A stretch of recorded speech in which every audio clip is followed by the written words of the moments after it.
This is Gerald Johan van Waas and the educational channel that is in support and in relation to the book Sounding Form, the theory Sounding Form, which is also in 2 volumes. And this is an extra guidance. You can, if you watch all the videos, you can do slightly without the books, but it is more difficult if you really didn't check it out at all. But here is another demonstrational video. Sorry for my English. And this time I'm talking about the 2nd volume, the application of the word, and especially about the Japanese script. For me, what I'm explaining in these videos is how I learn the script, how I can remember the script, and how I recognize the underlying structure, which is the same kind of structure which you can also find in the Chinese script. It is based upon the Chinese script in the Japanese scripts, because there are at least 2 of them, 2 new of them that derived from the Chinese script. And I will give you some extra guidance for some of the letters, shi, tsu, so, and n. And I will base myself upon this very nice and very educative scheme that I found on the website, or the website from the Facebook page of the Japanese language school, which gave you some guidance. What are the differences of some of these letters, let's say, how you have to write them in hiragana script and in katakana script. The hiragana, you can compare it somewhat with the letters and letter combinations that can be found in Japanese. So for these letters, they work very well within the structure. That is the same kind of structure as in a Chinese script. The structure which is in balance, with mentality which is in balance, with a whole set of processes which are almost from an Eastern philosophical foundation that can be compared with some of the Confucian ideas in the whole history of from China to Japan, what they are based upon, how things should be in balance, and how they can evolve from that balance onwards. The katakana are the letters or sounds, let's say, that don't have that immediate reference point that this is in balance, and it is based upon the language that they know and the whole basis of balance in that language. So like foreign words or other things can be there as well. I compare it a little bit in the Roman alphabet with the capital and the written words, which is not entirely correct, but the principle, same kind of principle, can be found there as well. And just as an example, you have the letter A here in capital and the letter A here in written form, or in the small letters. The A is, the capital letters are where the balance is found, the foundations are found. So in the same way, the foundations in the A is like, you see the A there is a reference point on the horizon. You will find a starting point on the tip of it, where you can start to form a whole process from there. The 2 legs underneath are we on this earth, let's say, and we find also on earth a certain width of which is the number one of with which we will act upon and which we will use as a main reference point. In a way, the A is also the starting point for most languages. It is also the letter A, not it's in English it's A, but that's another thing why it is pronounced as A. It's A, and this reference point, if you will compare it where it has been used, where the A is used, you can find that it's always there where you follow the center leads. So it not only finds a center, starting point, it also will continue to follow the center leads. And that's of course where the small a comes in. So you have a general rule, the large A, the capital, and then you have the small elements that are still following the same basics in their own way. And so that's why the small a is slightly different. So I can do the same for all the letters, but here is just an example with the large A and the small a. So how shall we proceed now for the Japanese? So the first three letters here, letter combinations, shi, tsu and so, have references with the s in them.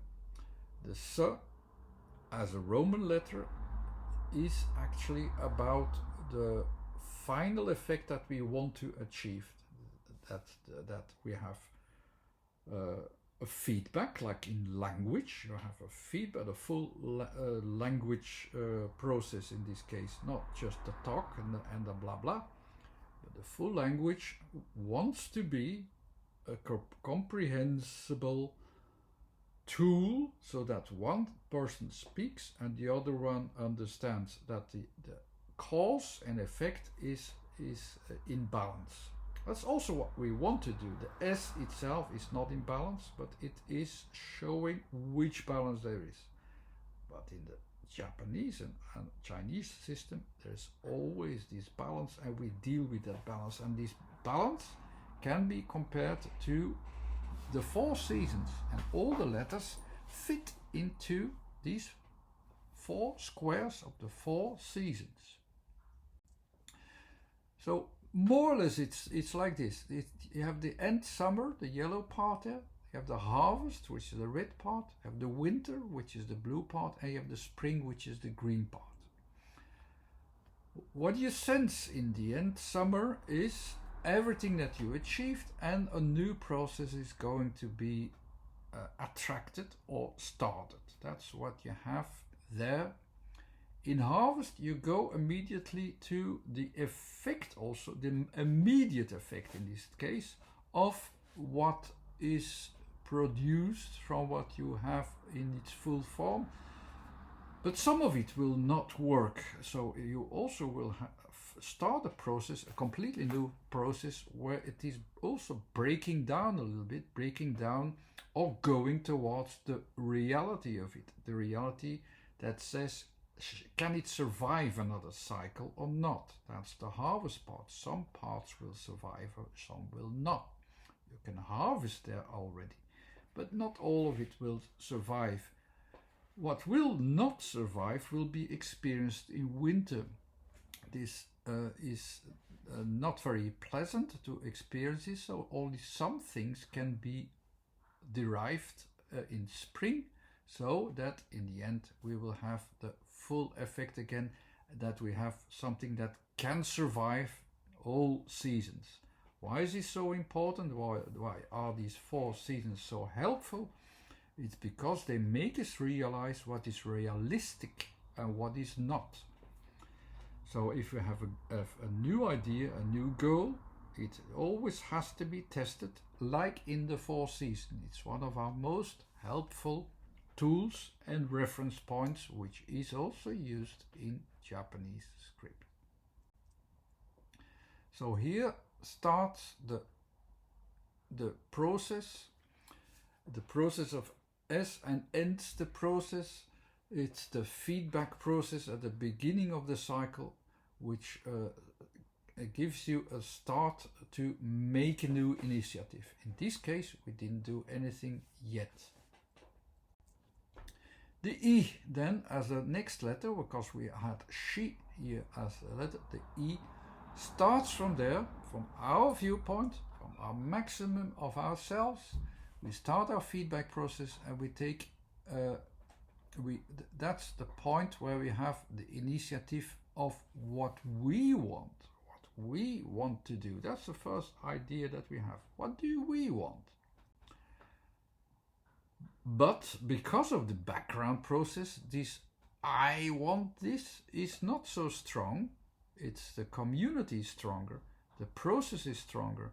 In the Japanese script as well, it's not I is not so important compared to the community, to compare to what works, compared to the reality, compared to the confrontation even in reality. So you go towards a gravity effect to see what will work and what will not. So nothing will be engaged in an initiative without the engagement into the reality of it, into the gravity of it.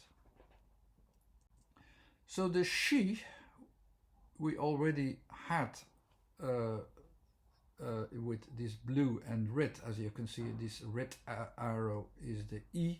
So you have the E, which deals with the gravity in the winter period. That's the capital thing. That's the hiragana script reference point. So I have this initiative, but I deal with everything. So the effect, the S, means I want to have the best effect of it. Which initiative will have the best effect when I deal with what doesn't work very well, or what has to become more realistic, or the whole confrontational thing that is beneficial to anything, to the whole process. The katakana is only the sound. So what do you hear? It's also, here you also will have the she.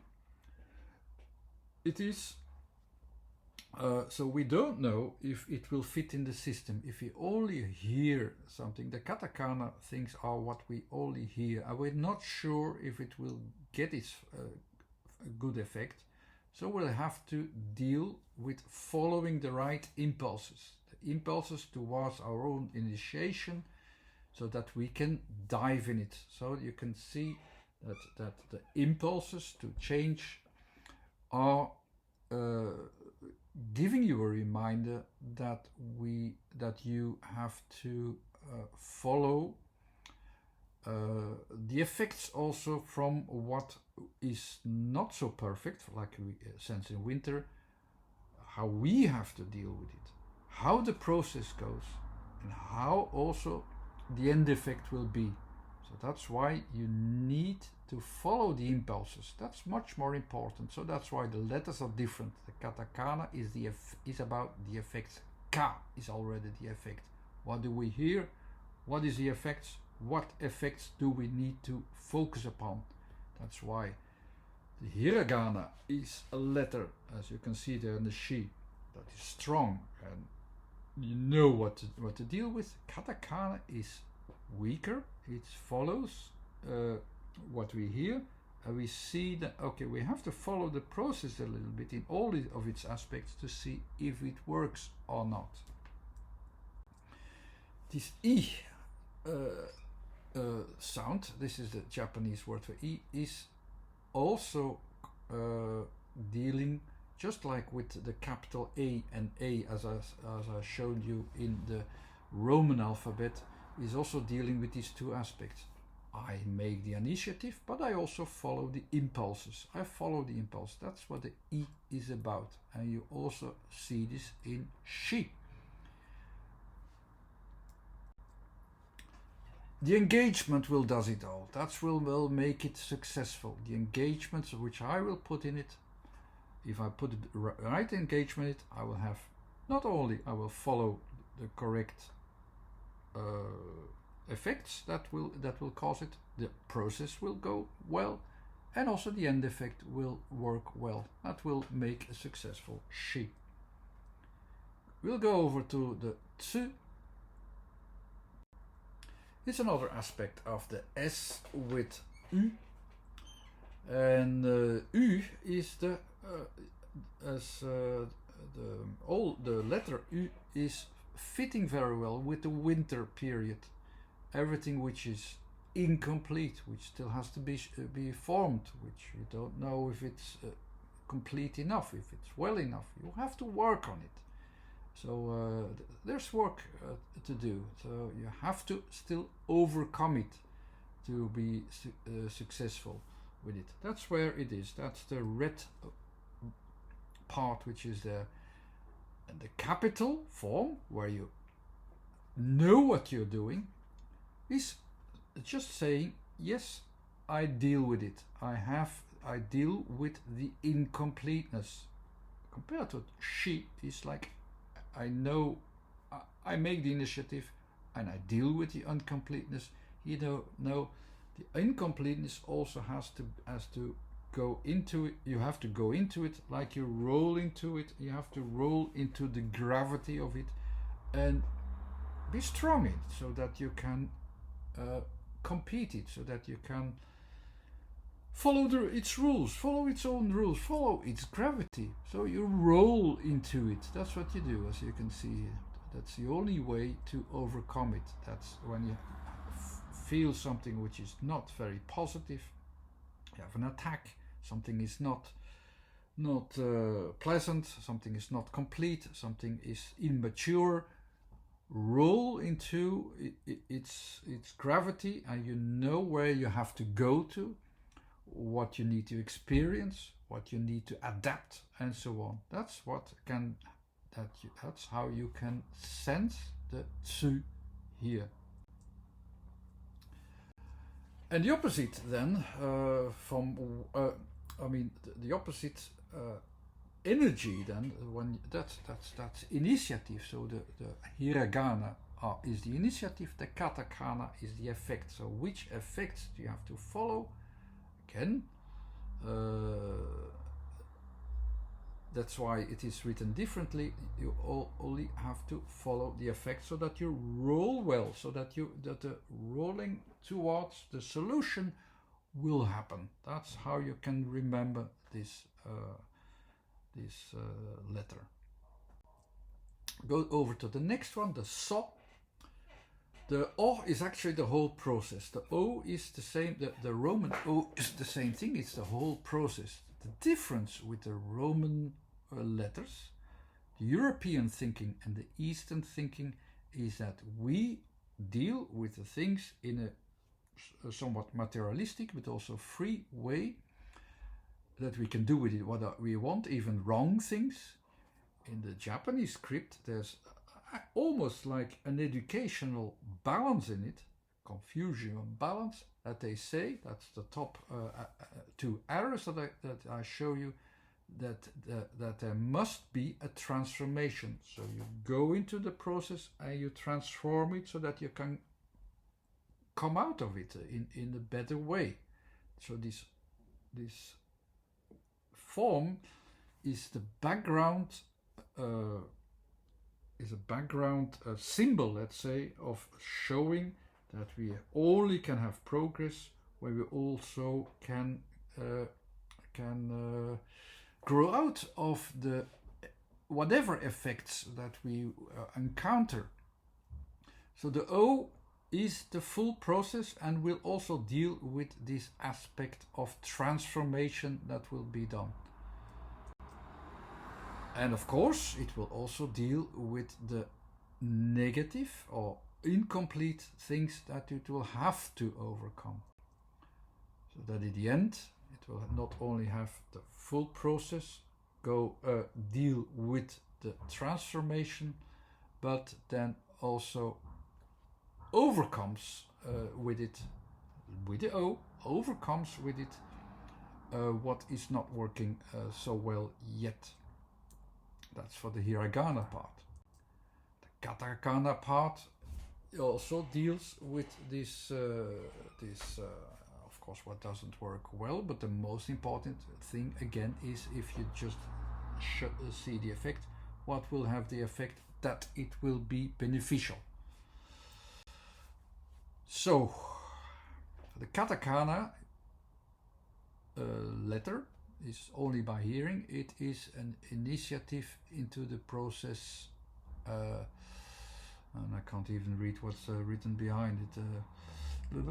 No, can't find it anymore. But for the next letters, okay, the next letter, N or M, you see here, it's a bit a strange one. Why? It has a certain position. If you analyze the whole script of the Japanese script, the N is just a little bit outside the script, and you can find it in some of the letters as well. That this letter they deal with this letter, as if they deal with it. N in the sound meaning form is a reference point to a content that you fill in. So you have something new that you can get out of it. I will compare it with a word, an English word. The M is actually the full range of everything that you have. So you could say it's the 4 seasons. N you will only be shown at certain points where you can work out something. So the word man is actually man itself, mankind itself, who achieves something that will fit in so that it can grow within the full structure in any of these points in time. It can fill it in and can harvest it at the end, I could say as well. So the N is also like the harvesting of material, let's say. And you harvest it because the process in winter has been overcome, and so you succeeded to, in this case it's harvesting seeds, like so that after winter that you can use again in the next spring. And then you can, of course, use the seeds once more. Just a small comparison again to the before you can understand the N very well. I will also have the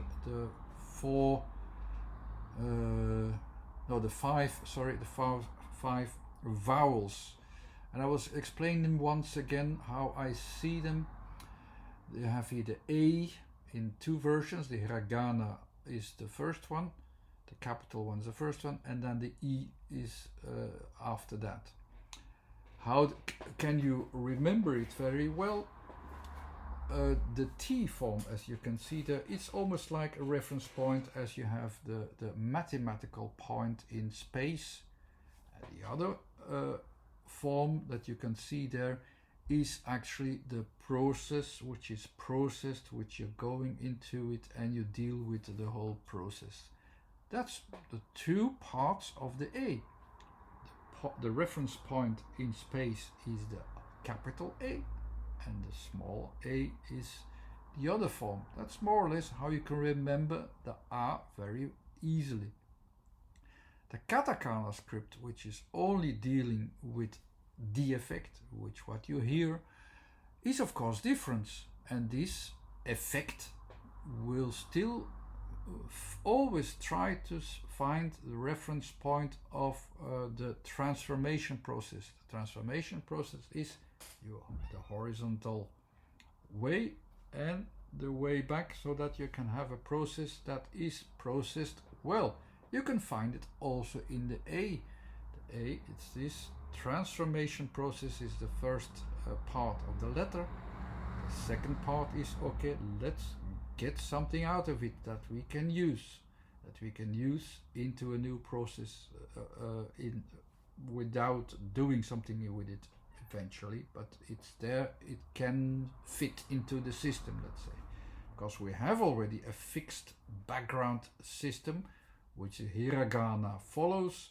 Katakana doesn't follow that process. It has to see, we have here a foreign word, can we still make it fit? Let's deal with the background. That's more or less what it always says, these katakana letters. It deals with the common structure, and here's the common structure shown via the 4 seasons and via the transformation process in the 4 seasons. In the I letter, I already explained you have the initiative that you can make and the initiative that you can follow by diving into it. That's the impulse. The second one is the impulse. So it's this combination of I want to change something, I feel that I can change something, but you have to follow the impulses, what you need to change, what you need to dig into, what needs to happen. Katakana, it's much more simple. It is the initiative, as you can see, itself, and then the dealing with the transformation process. It's not expressed completely. It's only it's just saying like, see that you have a right point of reference that you can. It's like almost like it's not like the hammering, but you can compare it a little bit like with you hammer something into the ground, you hammer a pole into the ground, and you see, here I can use it. This is what I can use it, and this is part of the process. It's part of the initiative. I do so. The only initiatives that are allowed with I are the ones who will be useful, who will be fit. We have to find a place for it. Otherwise, they are not useful, and it's irrelevant, and they break apart full reality. It leads to chaos. No, we don't do that. We pinpoint the points of reference that we can use. That's the I in the katakana. Then the next letter is the U. I already said to you, and I explained already that the U is the winter period. So also here we dig into the process and we deal with what we can get out of the winter. If we don't have a reference point of the whole situation that we absolutely sure that the transformation process will do well, we need to deal. We still need to deal with this whole, let's say, confusion, helpful background tool of everything that we agreed upon, that how it works well together. And here the reference point is a little bit slightly different. The reference point is actually a reference point to a reference point in the heavens, in what we can use in an abstract way, as what we can use as an addition, so we can use to project. So the U's that work, the incomplete things that will work as a new thing, as something which is just here, but we don't know which reference points it is, the foreign words. We can only accept incomplete things if we also can place them into our, let's say, our realm of abstractions of what we can use also in an abstract way, that we can do something with it. Not practical, but in a mental way, let's say. So that when we sense something that it can be eventually one day be used, and that's the arrow up, one day be used, we have to be sure we have a reference point on the horizon, in the heavens, in the mental states, in the abstract words, into a transformation process. That's the only U which is acceptable, that we hear, That's the only one which is acceptable. These are the exception rules that you can see there. So that this U can only survive when it has a reason to survive into a new transformation process. The E, you can see the letter N there. So you dive into the system once again as one of the vowels and use the transformation process, and you have the N.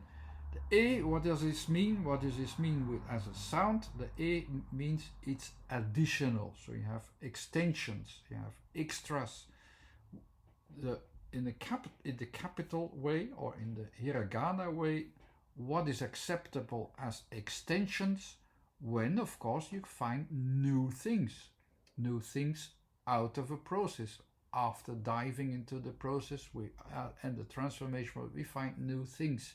That's the expression more or less in A.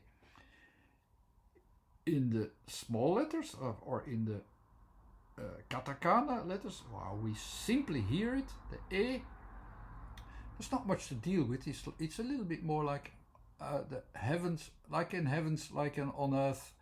There has to be a possibility that if we extend something in the practical way, we also have to be able to use it in the mental way.